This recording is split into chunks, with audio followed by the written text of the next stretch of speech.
안녕하십니까, 홍쌤입니다. 오늘의 강의 시작하도록 하겠습니다. 주식보다 기업 인데요. 예, 오늘 다룰 내용은 해당 외부 환경 내에 산업 안에 기업이 있고, 기업이 산업 내에서의 생태계로서의 역할을 하지 않습니까? 그래서 인바운드와 아웃바운드 간의 관계, 즉 구매자와 공급자에 대한 관계의 영향력을 파악하는 방법을 좀 알아보려고 해요. 이런 부분을 파악할 수 있는 것들을 우리가 운전자본이라고 얘기를 해요. 그런데 이제 운전자본의 기본적인 성격이 이 두 가지가 다 있습니다. 사업의 안정성 파트에서 과연 협상력을 얼마나 갖고 있느냐, 바이닝 파워를 얼마나 갖고 있느냐라는 쪽으로 볼 수도 있고, 그거 말고도 이 운전자본의 이제 뭐 매각 할인이라든가 이런 것들을 통해서 재무적인 융통성의 역할들을 할 수가 있어요. 그러다 보니까 이제 해석하는 방법에 따라서 달리 보일 수 있는 여지가 있지만, 전반적으로는 분석자 입장에서는 두 가지를 다 가능성을 같이 봐야 된다라는 것들을 말씀을 드립니다. 운전자본 검색해 보시면 기본적으로 유동자산, 현금성 자산을 뺀 유동자산, 차입금을 제외한 유동부채, 금융부채를 제외한 유동부채를 말하는 거죠. 그래서 그렇게 해서 그걸 뺀 거를 운전자본이라고 정의하는 경우가 있어요. 그런데 이제 우리가 실제 계정 분석을 해서 들어가 보면 사실상은 유동자산에 뭐 여러 가지 것들이 있겠지만, 매출 채권 및 기타 채권 정도가 유동자산의 가장 큰 비중을 차지하면서 영향이 크고요. 그 다음에 재고자산이 비중이 크면서 영향이 큽니다. 그리고 여기 이제 당연히 지금 연결재무지표 기준으로 할 때는 매출 채권 플러스 기타 채권이 요거를 말씀드리는 겁니다. 그렇게 보시면 이 부분이 거의 대부분의 금액을 차지해요. 유동부채 안에서도 차입금을 빼고 나서는 매입 채무가 거의 대부분을 차지하는 경우가 일반적입니다. 그래서 그런 경우라면 운전자본이라는 걸 계산할 때 매출 채권, 재고자산, 매입 채무만 봐도 사실은 거의 대부분을 커버를 하거든요. 또 나머지 기타 변동성을 배제할 수 있는 효과도 있고요. 그래서 학술적으로는 이렇게 유동자산, 현금성 자산을 제외한 거에서 유동부채, 차입금을 제외한 거를 빼는 게 맞지만, 실무 분석을 할 때는 매출 채권 및 기타 채권, 재고자산, 매입 채무 정도로 분석하는 것이 일반적입니다. 그러면 이제 이 매출 채권이라는 거의 의미를 보기 위해서는 이제 회전 기간이라는 것들을 우리가 볼 수가 있는데요. 회전 기간 하면 뭐 대단한 얘기 같지만 그게 아니고, 매출 채권이라는 게 받을 돈이지 않습니까? 그런 것들이 얼마의 기간을 거쳐서 평균적으로 회수가 되느냐라는 것을 파악하는 거예요. 논리가 어떻게 되냐면, 일당 매출액이 있을 거 아닙니까? 연간 매출액이 나오니까 그걸 360으로 나누면 일평균 매출액이 나오겠죠. 그걸로 매출 채권 액수를 나눠보면 일평균 매출액당 얼마의 비율이냐라는 것들을 하게 되고, 일평균 매출액으로 며칠분에 해당되는 매출 채권이냐라는 걸 보게 되죠. 그래서 일평균 매출액의 45배다. 그러면 매출 채권이 한 45일마다 한 번씩 회수되는구나, 이런 식으로 이해를 하면 개략적으로 매출 채권의 회수 기간은 45일, 또 재고자산의 회전 기간도 그렇게 계산할 수 있고요. 매입 채무라는 거는 지급할 돈이지 않습니까? 그래서 지급해야 되는 돈은 얼마 만에 지급을 하는지와 같은 기간을 우리가 개념으로 파악할 수 있는 거죠. 그래서 사업의 안정성을 볼 때는 운전자본이 증가한다 하면 기본적으로 매출 채권이 액수가 더 많다는 얘기 아닙니까? 일평균 매출액 대비. 그래서 자금 회수 기간이 늘어난다라고 보시면 돼요. 즉 유동부채인 매입 채무는 기간이 늘어날수록 우리가 여유가 있는 거고 바이닝 파워를 확보하고 있는 반면, 이 유동자산에 해당된 부분은 늘어날수록 우리가 돈을 부담을 해야 되는, 자금을 부담해야 되는 것이죠. 그래서 자금이 운전자본이 늘어난다 하면 요렇게 보셔도 되고, 이 밑에로 보셔도 별 차이 없습니다. 운전자본이 늘어난다 하면 통상 회수되고 지급해야 되는 자금 회수 기간이 늘어난다라고 볼 수가 있어요. 즉 우리가 제품을 납품하고 상품을 납품하고 그거를 갖다가 하루라도 빨리 돈을 받고 싶잖아요. 그런데 자금에서 구행안이 늘어난다. 그 얘기는 거래 조건이 악화되고 있다는 거죠. 저번 달에는 30일 후에 드릴게요 했다가 60일 후에 드릴게요. 90일 후에 드릴게요. 이러면 거래 조건이 악화되는 거지 않습니까? 금액은 같지만 우리가 이자 비용을 감안을 하면 거래 조건은 악화되는 거죠. 되게 이제 그 사업을 처음 하시는 분들이 그 착각하시는 게 뭐냐면 내가 팔면 바로 돈 현금 받겠지. 음식점에 가서 밥 먹고 나면 바로 돈 주잖아라고 생각을 하시는데 그런 것들은 이제 장사의 개념에 해당되는 거고요. 사업을 하시는 분들은 통상 납품했다가 저희 확인하고 그다음에 이제 자금 회수되면 그 맞춰서 드릴게요 하면서 회수 기간이 늘어지는 경우가 일반적이에요. 그래서 그렇기 때문에 그 자금 회수 기간이 늘고 주는 거에 따라 계략적인 그 거래 조건이 악화됐는지 아닌지를 파악할 수는 있다라는 것들을 말씀드립니다. 물론 뭐 전년도 봤더니 45일인데 올해 봤더니 46일이다. 그러면 뭐 하루 정도 가지고 악화됐다. 이제 그렇게 얘기하지는 않는 거죠. 계략적으로 조금씩 길어지는 거 아닌가라는 이제 의심을 해볼 수는 있겠죠. 바꿔서 얘기하면 매출액 대비 매출 채권의 비중이 높다는 얘기는 말하자면 우리가 돈을 늦게 받아야 되니까 협상력이 떨어졌다고 볼 수 있는 거 아니겠습니까? 매출액 대비 재고 자산이 높다는 얘기는 우리가 공장을 제대로 운영하기 위해서 재고를 많이 부담해야 된다는 얘기잖아요. 협상력이 떨어지는 거예요. 이게 왜 협상력이 떨어지는 거지? 재고인데? 이렇게 생각하신다면 이런 생각을 해보시면 될 것 같아요. 우리 기업은 그 생산 라인이 국내에 있어요. 그런데 비기업은 경쟁 기업은 생산 라인이 중국에 있어요.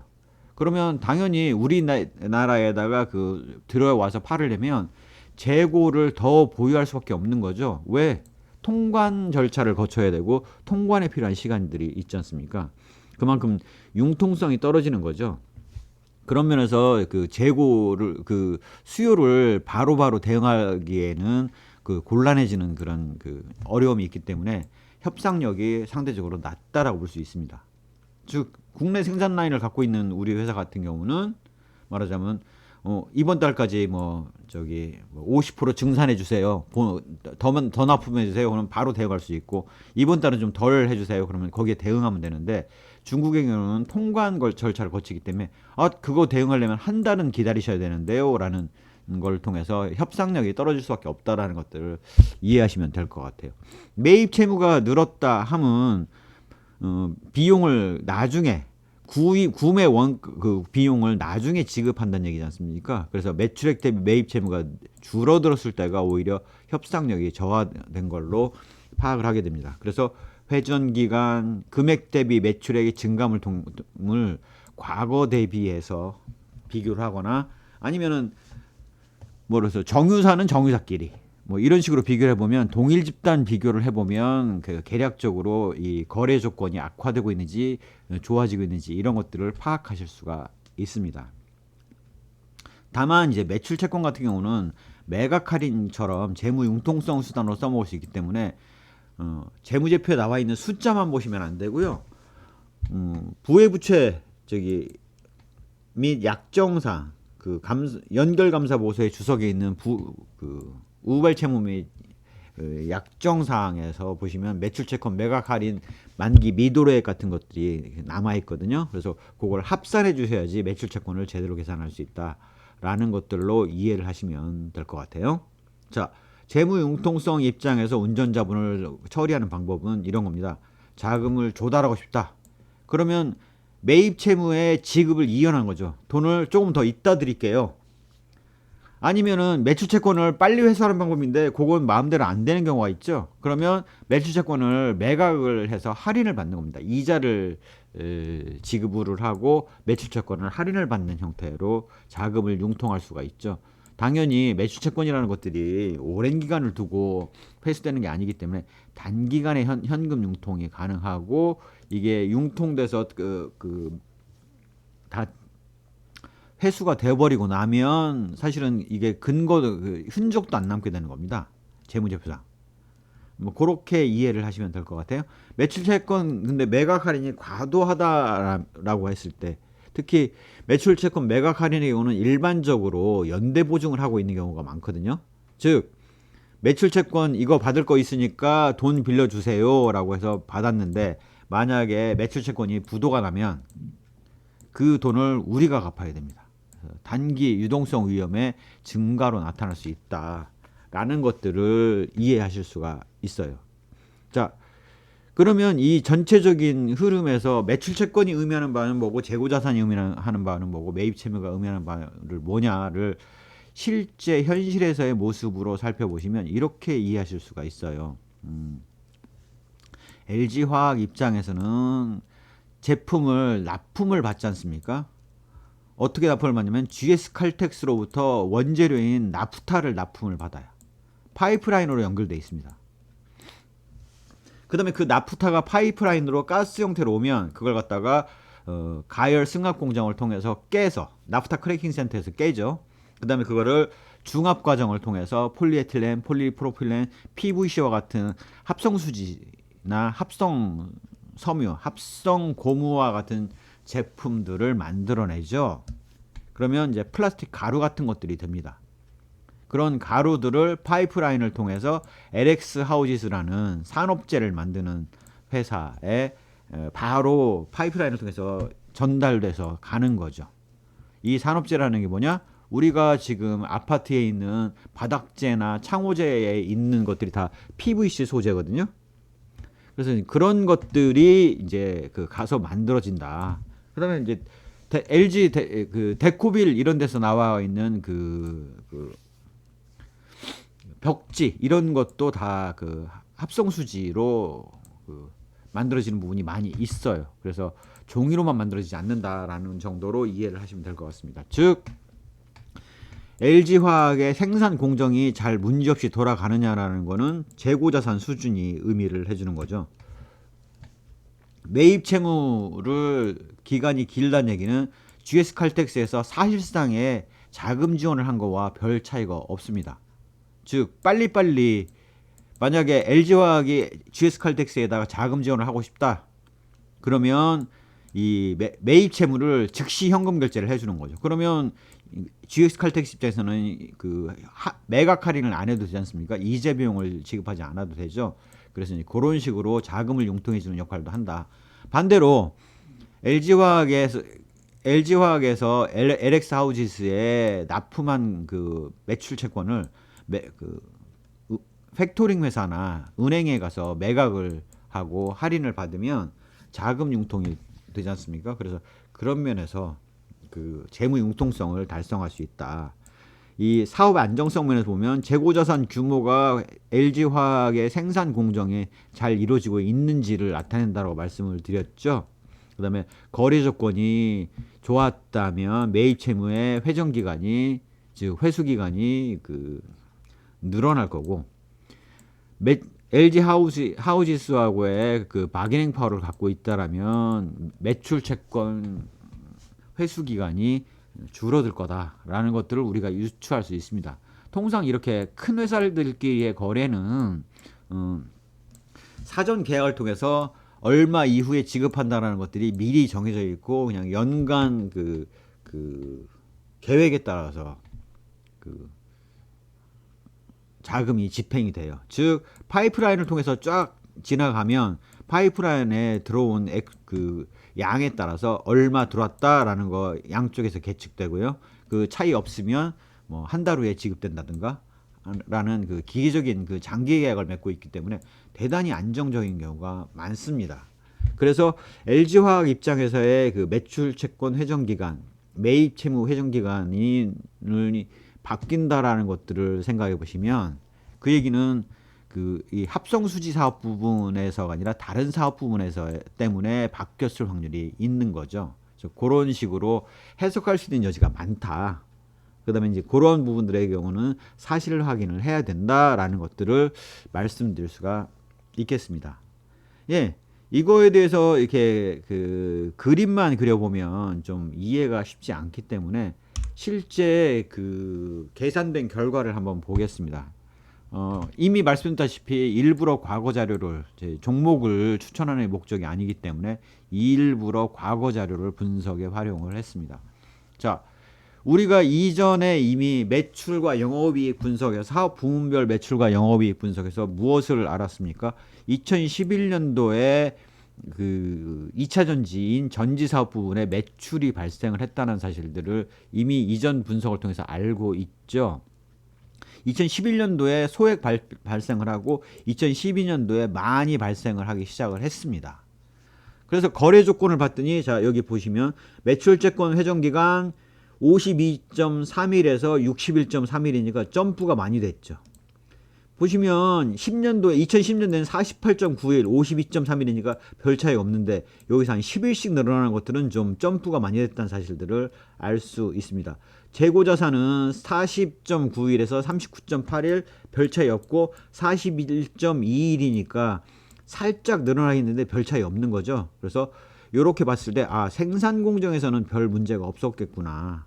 안정적인 판매를 하고 있었겠구나 라는 것들을 알 수가 있고, 그 다음에 매출채권 회수기간이 늘었다는 얘기는 기존의 석유화학일 때는 48일에서 50일 정도였었는데 평균 한 50일 정도였었는데 60일로 는 걸로 봐서 2011년도에 진출해서 본격화된 전지사업 부분에서의 매출채권 회수기간이 길어졌겠구나라고 유추를 하는 겁니다.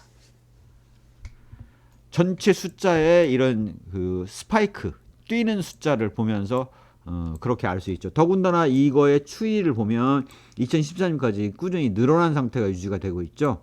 즉 그러한 그 전지사업 부분의 매출채권 회수기간이 긴 부분이 고착화되어 있다. 다른 제품에 비해서 전지 부분의 매출채권 회수기간이 길구나라는 사실들을 알 수 있습니다. 주로 이제 그 부분이 그 전기차 제조업체인 자동차 회사였던 것들을 생각을 해보면 그 전지사업 부분이 그럴 수밖에 없다라는 것들을 알 수 있죠. 사실 2011년도 초기에는 그 전기차보다는 주로 LG전자 같은 곳에 그 휴대폰용 배터리나 노트북용 배터리 이런 쪽에 들어갔기 때문에 제가 보기에는 이 부분은 2차 전지 중에서도 그 전기차 부분이 아니라 아마 휴대폰이나 노트북용 배터리로 들어갔던 것들이 이런 기간을 늘렸을 것으로 판단이 됩니다. 하지만 전지 사업인 거는 확실한 거죠. 매입 채무 회중 기간에서 보면 39, 35, 33, 36. 오히려 매입 채무 회중 기간은 줄었죠. 그런데 이때 뭐가 있었습니까? 전지 사업 진출이 있었죠. 그렇게 봤을 때 2차 전지를 만들매 있어서 원재료 구입에 있어서의 거래 조건이 안 좋았기 때문에 그랬구나. 그래서 이 매입 채무 회중 기간이 줄었구나 라는 것들을 알 수 있고, 이에 따라서 운전 자본의 증가가 이렇게 늘어나는 걸로 점프가 나타났던 것들을 우리가 아실 수가 있습니다.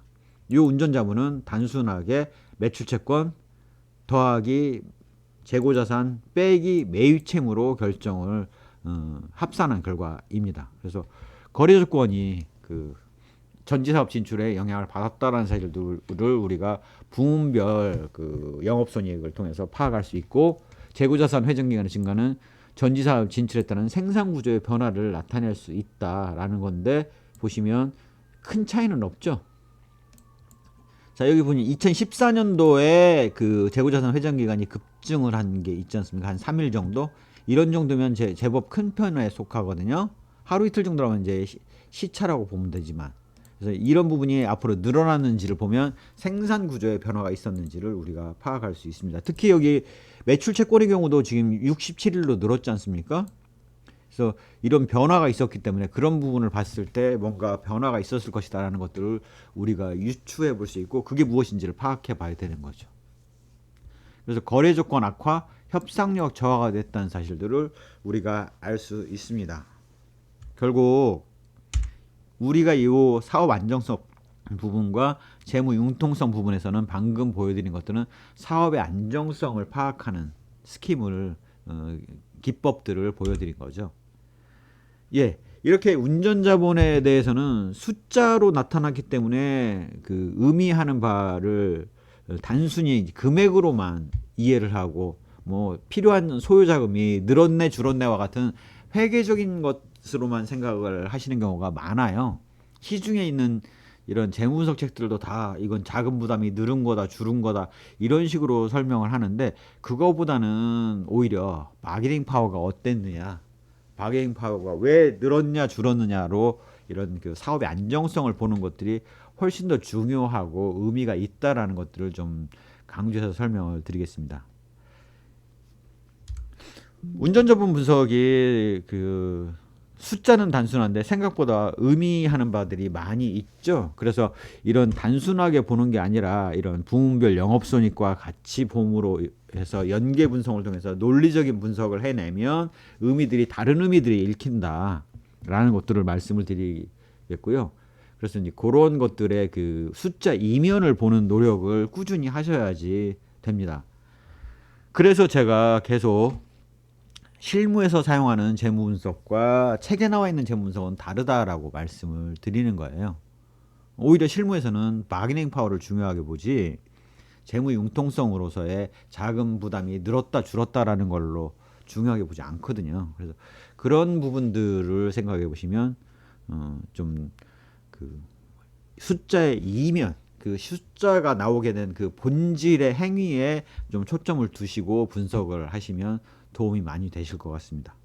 예, 제 강의가 도움이 됐다면 구독, 좋아요, 알림 설정 부탁드리겠습니다. 감사합니다.